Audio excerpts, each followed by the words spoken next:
Thanks. Could you cut the front lights? Is that okay? Because it's kind of hot. Just hit the lower button. Some- Those little mood lights. Yeah. Oh, there you go. No more. Well, anyways, guys, thanks for coming. It's a lot of you today, but oh well. Uh, my talk investigating factor VIII in the acute phase response.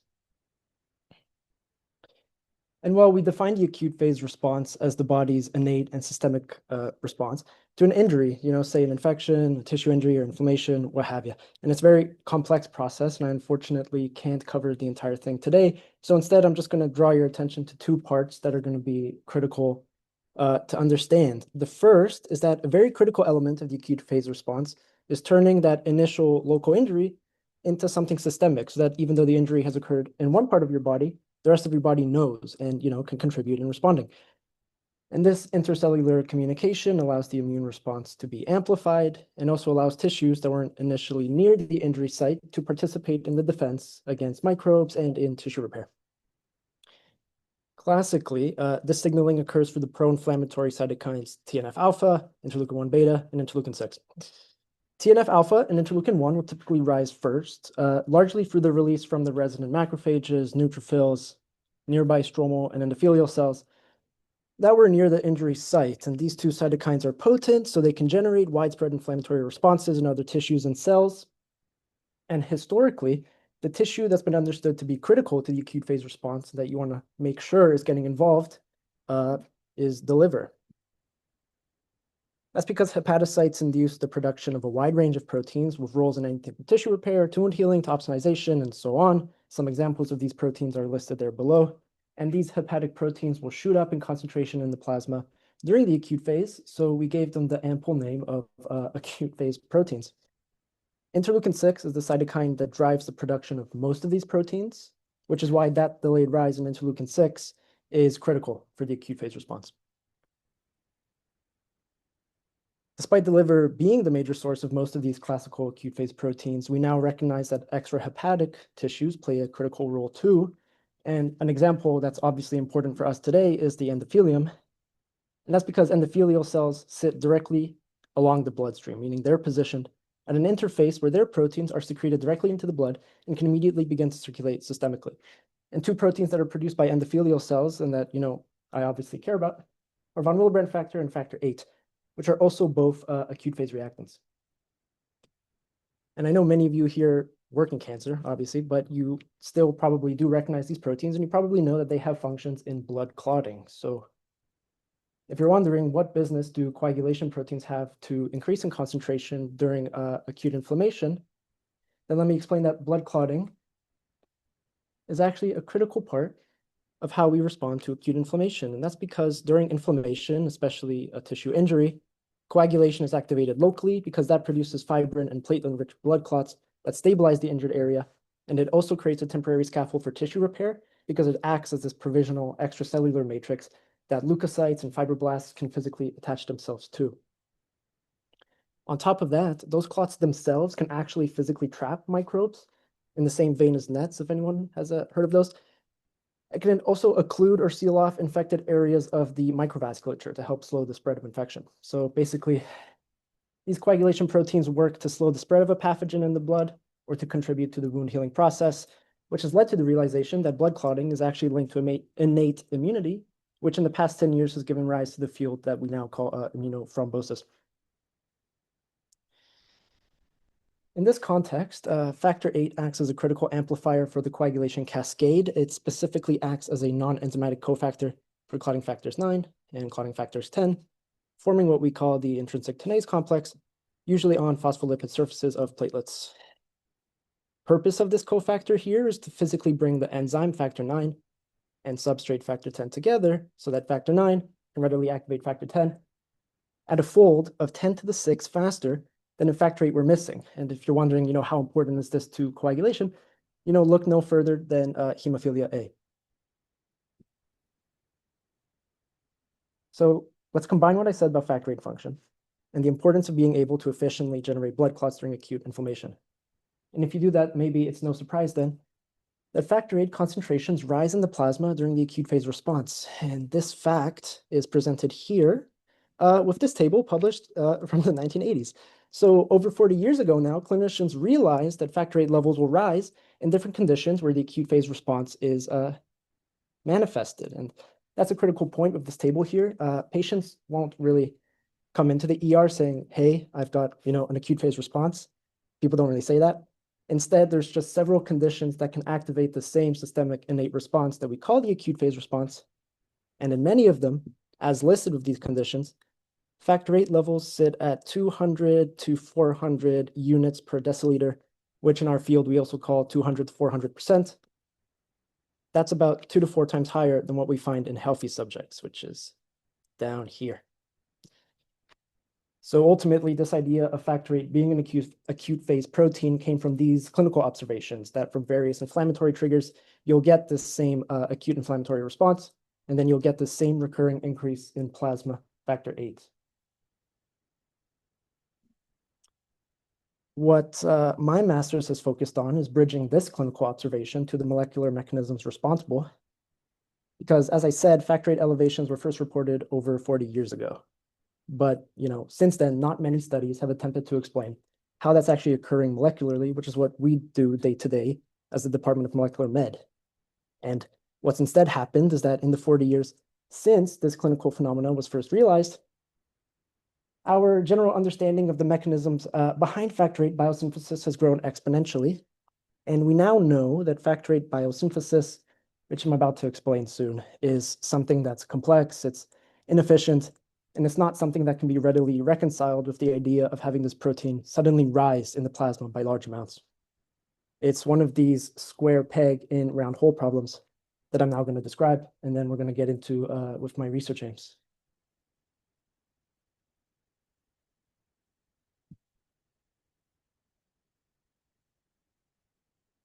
But to first introduce factor VIII biology, factor VIII is produced by endothelial cells, and it's encoded by the factor VIII gene on the X chromosome. The gene itself is very large. It's about 186 kilobases, 26 exons, and it encodes a glycoprotein with 6 distinct domains that altogether make up 2,300 amino acids, which in size is around 300 kilodaltons. That just speaks to factor VIII being large. Really, the critical point I want to carry through here is that most of factor VIII's synthetic life cycle is spent in the ER, the endoplasmic reticulum. And that's because factor VIII undergoes extensive glycosylation and requires a high level of chaperone-mediated folding. And this protein is naturally prone to misfolding. The ER chaperone BIP, which some of you may have heard of, has been shown to have a strong binding affinity to the point that it basically causes factor VIII to take a while to leave the ER. Also, evidence shows that factor VIII will form these amyloid-like fibrils in the ER because it has an intrinsic aggregation motif in this domain here. And that amyloid formation is dependent on glucose supply, which indicates to us that factor VIII shouldn't and probably doesn't occur very well in times of metabolic stress, like hint, hint, the acute phase response. So basically, factor VIII biosynthesis isn't simply a matter of turning on the gene and making more protein. It's something that has to be successfully folded, processed, and trafficked out of the cell. And once factor VIII passes the ER, it moves to the Golgi, using a specific pair of cargo receptors that are known to work inefficiently with factor VIII due to the complex interaction involved, and this being a rate-limiting step in factor VIII synthesis. But once it leaves the Golgi, factor VIII enters a secretory pathway and it's released constitutively. It's not stored in granules within the cell. So overall, this entire biosynthesis is slow, it's inefficient, and it likely explains why factor VIII circulates the blood at very low levels. And I want to emphasize that that point about factor VIII production being inefficient isn't simply just a funny quirk. We think it's something that actively perverts cells from producing factor VIII at high levels. And rather than me explain it, this is a picture of Randall Kaufman, who's a world expert on protein folding in the ER stress. And in 2022 was among the world's most highly cited authors, or, at least in the top 1%. And many of his original research articles have looked at ER stress in the context of factor VIII. And in a 2023 review, he wrote that protein aggregate formation in the ER lumen is the most important intrinsic feature of factor VIII, contributing to its low secretion efficiency. And that aggregation is concentration dependent. Factor VIII exhibits a threshold where it starts to aggregate in the ER, induce ER stress, and cell death. So basically, the more factor VIII the cell tries to produce, the more likely the protein is to aggregate and induce ER stress. And once it passes a certain threshold, the idea is that this causes cell death, which indicates to us cells are not naturally equipped to produce high levels of factor VIII. And I mentioned this because if we think about the acute phase response, we should probably be thinking, how is the body then elevating a protein during acute inflammation that's so difficult to produce? And if you take the position, well, during an acute crisis, it's just going to force cells to make more proteins anyways because it's the lesser of two evils. Well, I think biology tells us that our cells appear intrinsically aversive to doing that, which really makes you wonder how our body is actually increasing factor VIII during the acute phase response. And again, high levels of factor VIII expression induce ER stress by activating the unfolded protein response, or the UPR for short. My fourth year showed this herself this year by finding that cells that overexpress factor VIII will consistently activate at least one pathway of the UPR. It doesn't suggest that factor VIII differentially recruits different pathways. It just suggests that she ran out of time before she left. But anyways, or anywho, going back to acute phase proteins, I think when we think of proteins that can increase in concentration to the 100 to 1,000-fold during the acute phase, proteins like we were talking about before, interleukin-6, TNF-alpha, these proteins are small. We can get them in and out of our cells into the blood very quickly.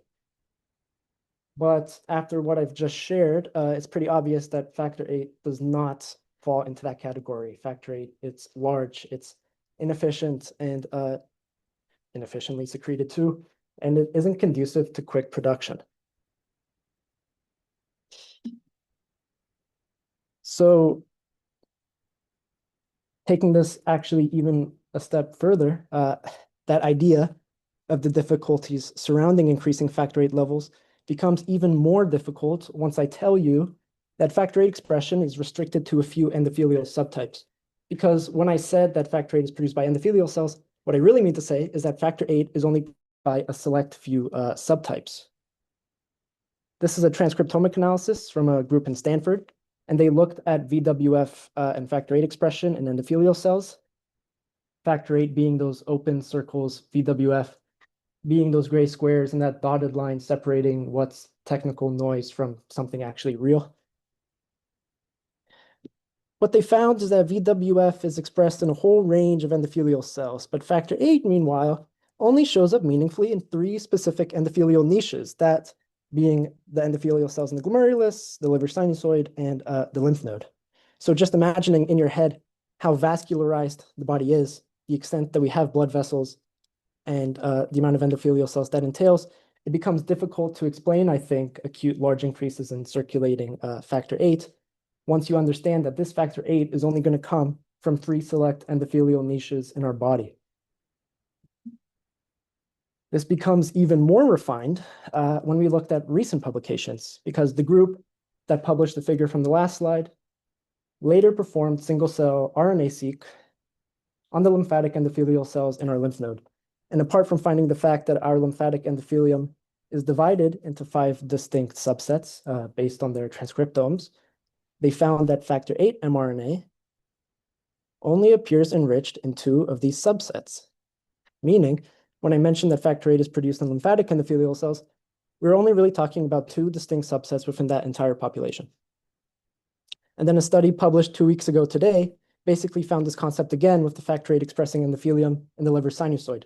So rather than it being all hepatic endothelial cells that produce factor VIII, it's only a small percentage within each hepatic lobule that actually do so. So basically, our field is moving towards an increasingly narrower view of factor VIII production, and I'd bet money that we'll find the same thing in the glomerulus. That's basically the background. Factor VIII expression is restricted to a small set of cellular sources. The protein circulates at trace amounts. It's not stored inside our cells. And overexpression or ectopic expression induces ER stress and cell death. So really then, how the hell is factor VIII levels rising by 200 to 400% suddenly during the acute phase response? And I'm going to sit on that for a second while I drink water.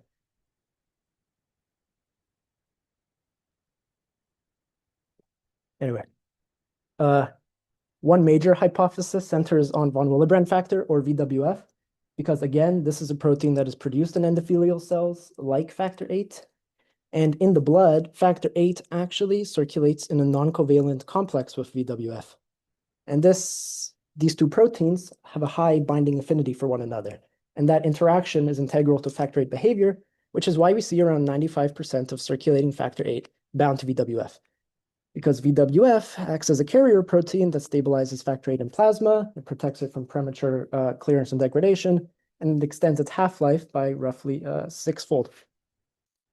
So while we can say factor VIII and VWF is having a partnership, it's really more a one-way street. And I think patients with severe cases of von Willebrand's disease exemplify this pretty well, where having just the sole deficiency of VWF will actually secondarily reduce factor VIII levels by around 85 to 95%, even though there's nothing wrong otherwise with factor VIII production in these people. And while VWF is also secreted constitutively in the blood like factor VIII, a large percentage of factor VIII that's actually made is leaving the ER and it's redirected into these endothelial storage organelles that we call Weibel-Palade bodies. The presence of VWF is the hallmark of these bodies, and they basically serve as a regulated storage of VWF so that under certain critical moments, like the acute phase response, there's a ready source of VWF that can be immediately released into the blood. But importantly, factor VIII doesn't appear to form its own regulated storage granules in cells like this, and all synthesized factor VIII is constitutively trafficked out of the cell once it leaves the ER. But in the endothelial cells that do express both VWF and factor VIII, there appears to be a moderate amount of factor VIII that does colocalize to Weibel-Palade bodies, given that staining for factor VIII and VWF co-stains in some places. Considering, like I said, these two proteins have a high binding affinity to one another, we believe that if these two proteins happen to come across each other inside the cell, for example, in primary human lymphatic endothelial cells that produce both, then they may form the VWF factor VIII complex while still inside the cell, for example, during ER processing. And then when VWF traffics to a Weibel-Palade body while still intracellular, the bound factor VIII is basically redirected to the storage, which we think we captured with these images here. Yeah, I mean, counting these merged cells on the right, it appears that 20 to 25% of LEX co-stain for both proteins, suggesting that the release of VWF in the acute phase may also release in smaller levels of factor VIII release. And so then one of the hypotheses is behind the acute phase elevations in factor VIII is that the proportion of Weibel-Palade bodies in endothelial cells that do contain stored factor VIII represents an immediate source of factor VIII. Of course, one of the caveats is that there's going to be a much lesser amount of factor VIII present. And so the proportion of this released factor VIII is definitely going to be a lot smaller than VWF. But, you know, this idea, plus just the idea of increased VWF in circulation providing additional stabilization for factor VIII, suggests VWF's own acute phase behavior may be critical to the factor VIII acute phase response. The other idea, of course, is just that factor VIII expressing endothelial cells do just upregulate their expression in response to acute inflammation. And, you know, 26 years ago now, our lab concluded as much by revealing that a luciferase construct with the factor VIII promoter in front leads to 9-fold increases in luciferase activity after you treat it with LPS, which is a bacterial component that we commonly use to induce acute inflammation. And then around that time, a different group concluded something similar, but with a different approach. They basically used interleukin-6, which, as mentioned, is the main inducer of most acute phase proteins. And that led to 6 to 9-fold increases in factor VIII mRNA levels. Something I want to mention, though, is that no study has looked at factor VIII like this on a molecular level since these two studies were published, which I know is a long time. And something else is that these two studies were completed in hepatic cell lines. The issue with that, though, is that these cells obviously don't represent an endogenous source of factor VIII. They're not endothelial cells. And that's a critical point, given that different cell models have a high level of heterogeneity in their factor VIII expression, because even within endothelial cells, our lab found that factor VIII expression varies widely. And it's only human lymphatic endothelial cells, or HELEX for short, that show any real expression of factor VIII. And I mentioned this because it's mainly the same people here every week. And 2 weeks ago, Connor, who's another great MSc student in our lab, discussed the use of HUVEC to study endothelial cell behavior. And HUVECs are definitely a fantastic choice to study endothelial cell behavior. Anyone who reads endothelial papers have heard of HUVECs. But for a factor VIII study, we're really forced to be more refined and work with a cell model that represents an endogenous source of factor VIII, if we actually want to understand its native expression. And to date, we haven't come across a study that has examined the inflammatory production of factor VIII in factor VIII expressing endothelial cells. So that's the rationale.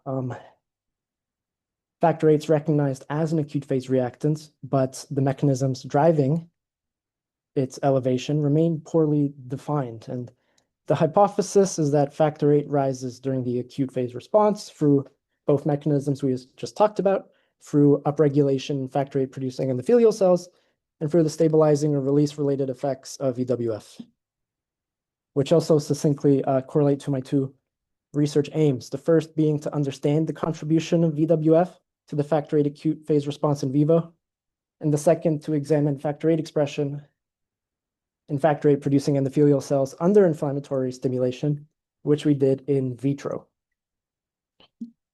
But let's start with the in vivo. So we used an in vivo model of acute inflammation through the use of LPS, LPS being a PAMP, or a pathogen-associated molecular pattern of gram-negative bacteria that consistently activates acute inflammation through toll-like signaling, specifically TLR4. So we injected these mice intraperitoneally into the peritoneal cavity with either LPS or PBS, PBS just being our vehicle control. And we then collected plasma with times ranging all the way from 30 minutes to 5 days following our initial one-time injection. So something to emphasize is that we only injected these mice with LPS or PBS once at time 0. And basically, to understand the VWF contribution to the factor VIII acute phase response, we just took VWF out of the equation with a knockout model so that we wouldn't get Weibull-Palade body release, we wouldn't get the release of stored VWF in the acute phase, and we wouldn't get that factor VIII stabilization from VWF. So in basic words, it allowed us to test whether the acute phase elevation of factor VIII is an intrinsic behavior part of factor VIII, or if it's just secondary on VWF. Into the results. So to first confirm that LPS induced a clear inflammatory response, we drew from what I was talking about in the introduction, and we measured TNF alpha and interleukin 6 in the plasma of our mice. And basically, as we hope to expect, TNF alpha peaked first at 1 hour or 60 minutes following LPS, while interleukin 6 peaked at 4 hours in much higher amounts. So basically following that sequential peak that you guys saw in the very first slide. And this is data from our wild type mice, but data from our VWF knockouts looks very similar. And I just didn't show out of redundancy. Carrying on with our wild type mice, VWF was elevated over a 5-day period in our wild types. It rose very quickly in these blue bars here. And it peaked at almost 4 times our baseline of 100 at the 4-hour mark. So we believe these first 4 hours represent the exocytosis, or just the release of preformed VWF, while the protein lingering from 24-hour onwards is the result of de novo expression. And looking at factor VIII in our wild-type mice, we found that the protein only increased 3 days after our initial injection of LPS. So the key point here is that I guess, factor VIII doesn't increase during the early inflammatory window, because from 30 minutes to 48 hours, both of our groups essentially remain near a baseline of 100. Factor VIII only becomes elevated at 72 72 hours, and it remains increased at higher levels at 120 hours, which I think is actually pretty striking. And I think it warrants investigation into when factor VIII first rises in the acute phase in humans, because the human acute factor VIII data, as I said, is largely clinical. So the timing wouldn't always be as clear as it is in a controlled in vivo model. So plotting the VWF levels of these same wild-type mice over top already suggests that Weibel Pallady body release, or stored VWF release, isn't a factor in the acute phase elevation of factor VIII. Because again, these aren't factor VIII and VWF levels in two separate cohorts of mice that we're trying to correlate. These are the levels of two proteins in the same mice, which basically tell us that Weibel Pallady body release was happening, but it didn't really have much an effect on factor VIII levels. And now looking at the left here on our VWF knockout mice, where VWF is deficient, you can see that factor VIII levels rise both early as well as late. And the first point I want to make is that the baseline factor VIII levels are dramatically lower, but again, that's expected. And you can see that in our baseline levels in our two mice groups on the right, because again, given the loss of VWF, it removes stabilization of factor VIII and clears factor VIII much faster. That's what I was talking about earlier with those severe cases of VWD. But back to the figure on the left, the small early rise in factor VIII at 30 to 60 minutes is certainly something novel, and it suggests that factor VIII can rise in the absence of VWF. And initially, we considered whether this might reflect the release of a pre-existing pool, a stored pool that's independent of VWF, but we're not really sure. And really, we don't actually have a very good answer for that. But the increase, I guess, at 72 hours does slightly match what we saw in our wild-type mice, but this one large outlier is proving to be a kicker. So we are probably going to do additional repeats. And I want to return to the factor VIII levels in our wild-type mice again for a little bit, because a hypothesis that we had with this lack of increase over 72 hours is that there's evidence that high doses of LPS can induce this highly prothrombotic environments where basically coagulation factors are consumed at a rate as quickly as they're produced, similar to that condition of DIC that you saw in that one table. And in that case, if factor VIII is both entering and leaving the plasma at the same rate, at the same time, then collecting plasma and reporting factor VIII levels would miss it entirely, and it would basically look like nothing is happening. So to address that, we recently repeated our study with 100 times lower dose of LPS, and we again found a reproduction of sickness behavior in our mice, but we didn't find any increase in factor VIII again. But either way, to see whether factor VIII expression was actually elevated, we then collected tissues and measured factor VIII mRNA using qRT-PCR and the delta-delta CT method. So here we're looking at tissue mRNA expression at 4 hours after LPS. VWF is enriched in the lung and the spleen because they're highly vascularized. That's why we collected them. And VWF mRNA is significantly decreased in our LPS mice compared to our PBS group. Then in the liver, the lymph node, and the kidney, which again contain those three factor VIII expressing endothelial populations, factor VIII mRNA was again significantly decreased in our LPS mice compared to our PBS group. And then importantly, we saw a similar decrease in factor VIII expression in our VWF knockout mice, which suggests that that early increase at the 30 to 60 minute that I showed earlier isn't de novo factor VIII, and I guess may more likely reflect a pre-existing source. Here we're looking at the same tissue mRNA readouts, but now it's at 48 hours after LPS. And this time the pattern reverses. Basically, instead of being suppressed, both VWF and factor VIII expression are now significantly increased in their respectively enriched tissues. VWF rises in the spleen and the lung. Factor VIII rises in the liver quite significantly, the lymph node, and the kidney. And I think this is important data because it may help explain the delayed plasma response. Basically, at 4 hours, mRNA expression is decreased. which is consistent with the finding that factor VIII doesn't acutely rise. VWF, on the other hand, obviously has its stores of preformed protein that it can use to raise levels in the acute phase response, while expression is otherwise down.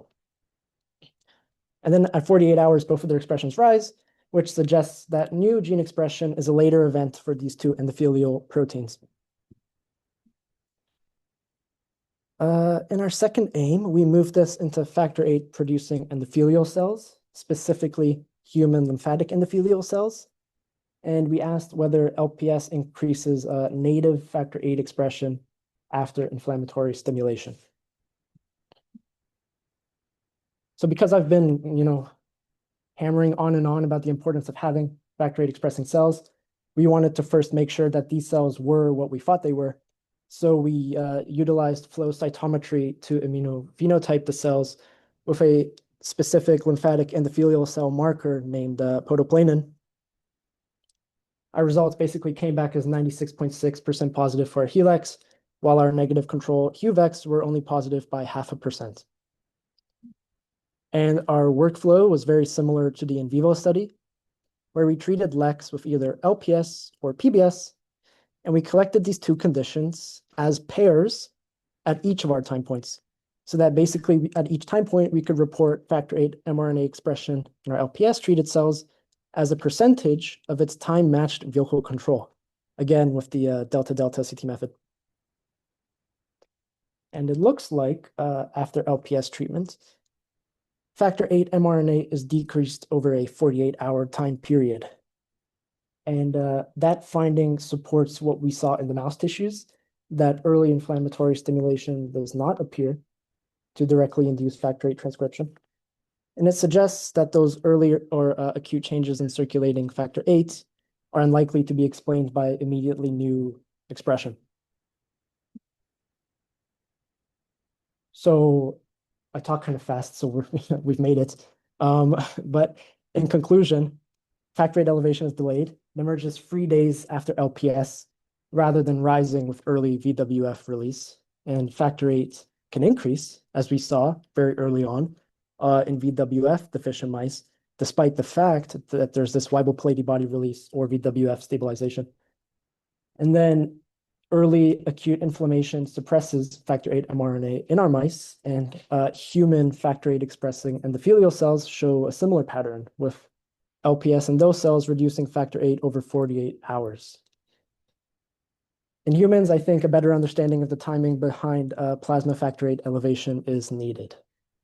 And with that, I would like to acknowledge my PI, Dr. David Lillicrap, as well as our animal tech, Aaron Burnett, and everyone in the Lillicrap lab who's sitting back there.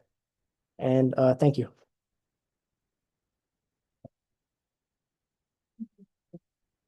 All right, we got a full house, so lots of questions. I'm sure. Marco? Yeah, great talking. I mean, it's really cool work. And congrats on med school. I have a couple questions. I'll start with there's just a lot of us. So this was all done in an acute inflammatory setting. Yeah. I'm curious if there's any data to support what's going on in a more chronic inflammatory stimulus, either in vivo or in people. In that, do you see sustained increases in factor VIII, or sustained, I'll just say changes in thrombosis with continued inflammatory? Yeah, sure. Kind of restoration of balance. So, I mean, we obviously don't have evidence of that because for evidence of chronic inflammation, we need to set up a model where it's chronic inflammation, not acute, which we didn't do. But just going off what I know from literature, there's cases where factor VIII is indeed elevated in conditions that have chronic inflammation. Sometimes there's been papers where I'm not good at statistics, but basically if you control for acute phase markers like C-reactive protein and those are down, which basically suggests the acute phase response isn't happening anymore, factor VIII levels would still be up in some patients, suggesting it's maybe like a sustained chronic activation like you're suggesting. Yeah, hope that answers.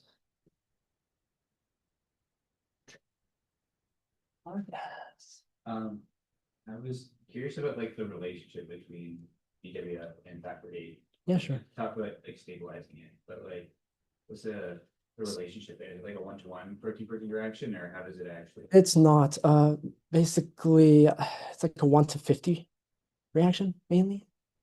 Is there specific Um, binding areas on? They that? do. There's very specific binding areas in both proteins. The specific domains have been mapped out. And then in terms of like the stabilization, basically there's clearance receptors that scavenger receptors in our endothelial cells and liver can recognize. Factor VIII, like, VWF occludes physically hides those portions on the factor VIII protein. So that's partly where the VWF stabilization comes from. Hope that answers. Okay, So, go ahead, Bill. Just a bit of math, I guess. So sure. in response to the challenge, Yeah, you get this large increase, but it's very delayed, right? Is that correct? yeah.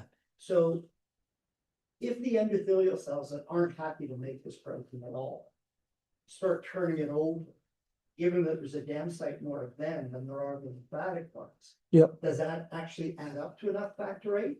Or is there really a big increase in the synthesis by the cells that are able to make this? And does that mostly account for the change? Is the question if you'll see endothelial cells that don't normally express factor VIII express it in the acute inflammatory response? I mean, maybe, and I've thought about that, and had I not gone into med school, we probably would have like looked at that. But life's a bitch. So you think it's So maybe, lymphatic? I mean, the fact that hepatocytes, a million thousand years ago showed elevations of factor VIII mRNA, maybe you're seeing inducible expression in cells that don't normally produce it, but I don't know. And I guess I would put my money on it coming from factor VIII expressing endothelial cells, but I can't. Yeah, sorry. Can I ask a secondary question on that? Yeah, When of you course. took Your picture for the co-localization of the VWF. Yeah, and yeah, the yeah. factor I'll put that up. Heterogeneity there. You have a hypothesis right after that, and on the next slide, I think where you're saying that a portion of Yeah, blind lines. because sorry. No, it's just, it looks like more like a proportion of cells as opposed to a portion of blind lines within individual cells. So is there heterogeneity within a kind of a particular cell, like a lymphatic endothelial cell type? Can you break it down even further into expressing and not expressing? I mean, we could, because as I showed with this slide, there's lymphatic endothelial cells there's subsets that won't express factor VIII. It's only going to be enriched in some. So, I mean, is it possible that these cells are those enriched subsets? I mean, maybe, but we haven't very, very likely. But I mean, that comes down to how these cells were isolated, and Yeah. we would have to, do flow. So is the Live. upregulation of those expressing cells, or are those other cells that don't normally express each other at all? Again, not sure, it's maybe, but we'd have to find out. Yeah. No, I'm not allowed to ask questions, but I'm gonna go anyway. So it's interesting that this question. I mean, I've looked at these pictures many times, but now when you see the data on the next slide, the single cell analysis, those are probably the 20-25% of cells that are making factor VIII. Yeah. So there's all legs, the lymphatic endothelium, but only a subset makes the protein, which is localizing. We wondered why. What is it about those cells? Well, actually, we haven't known now. They Yeah. different transcriptome. So I mean, luckily these factor VIII expressing LECs are enriched in other markers like STABLin2, which is a surface marker. So I mean, is there a future where we like flow sort STAB2 positive versus negative LECs, see if one's producing factor VIII, one isn't? It is interesting. Maybe, yeah. Anyway. So we just asked quickly again. So the unfolded protein response, Sure. the stress there, I guess early on when you were reading the literature on this, the idea was that this was toxic to cells. Yeah. But I thought that the idea there was that it was the co-expression of them that was really what was toxic. And that you didn't see cells that Co-expression with, had a factor VIII and vulnerable. if anything, I would actually posit the opposite, where, I mean, if BWF is giving this stabilization. Perhaps it's doing so in the endoplasmic. Yeah, you could. Particularly. You could. I guess empirically, what people were seeing at that point was that you didn't see cells that co-express, but now with the single cell analysis Yeah. there, it is apparently. Yeah. There's some percentage that do co-express. Correct. Yeah. Don, go ahead. It's Anthony, since I have you here, so. Sure. When you look at the cells that can and can't, Yeah. so this was all single cell sequencing. Yeah. So I'm assuming that the ones that can, and the ones that can't, based on this, you can't tell which is which on this distinct, right? So they all kind of look like endothelial cells. Yeah. So is there some sort of chaperone that those cells make that stabilizes factor VIII in the cells that can cope with the extra stress? Is there something that comes out of the single cell analysis that you think? That's a fantastic question, actually. And I don't know. I wish I did. And it's something to look into. I mean, as I was honing on about factor VIII, obviously spends a lot of time with ER chaperones, but I mean, it's like it's BIP, calreticulin, calnexin, nothing that you would see, I guess, specifically in a subset of legs. So it would be interesting to go back and look, and I probably will. So just to follow up a little bit more on this, beat this one to the ground. Or we could eat cookies. When you look at single cell RNA sequencing data, of course, that's a message. Yep. And it seems to me that it's a little bit confusing about whether message equals protein in this scenario in all circumstances. So Yep. do you trust that cells and single cell RNA sequencing data sets that show that increase in message are actually the ones that are expressing protein? Well, How would you explore that, or how do people explore that? I don't think anyone has explored that yet. And I mean, isolating this specific type, running, an ELISA would be pretty definitive. And then the idea of mRNA not always translating to protein, that's really real. And we see that with factor VIII. But I think, the fact that we know LEX produce factor VIII protein, I've shown that with an ELISA myself. And then the fact that mRNA is only coming from two. Well, if there's protein coming from the whole host of them, and mRNA is only coming from two, you would assume it's those, but it's an assumption. You would have to. Do people try and do flow cytometry on permeabilized cells to look at both factor VIII and one another? No, historically, no, it doesn't work. If Colleen Notley was up here, who's our fantastic research or lab manager, she would tell you that basically you don't have anybody that will do that. Okay.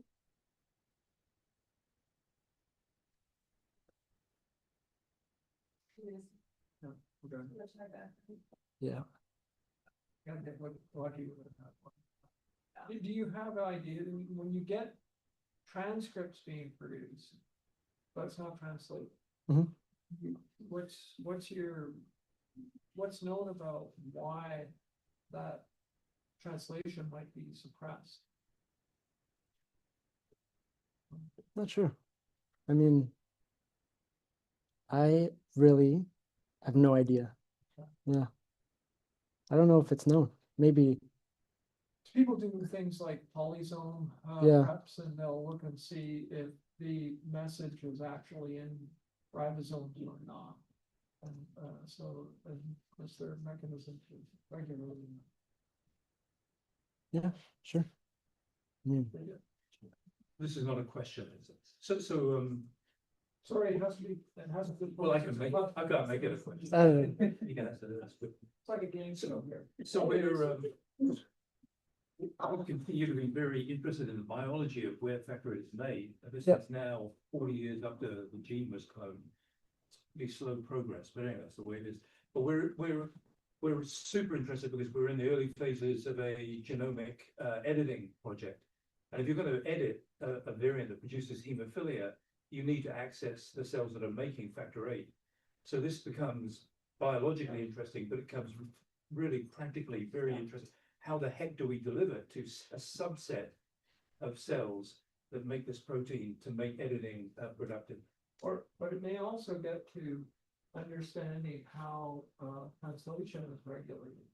because it seems like it's being transcribed probably in a larger fraction of the cells Well, than it's maybe, being yeah. translated.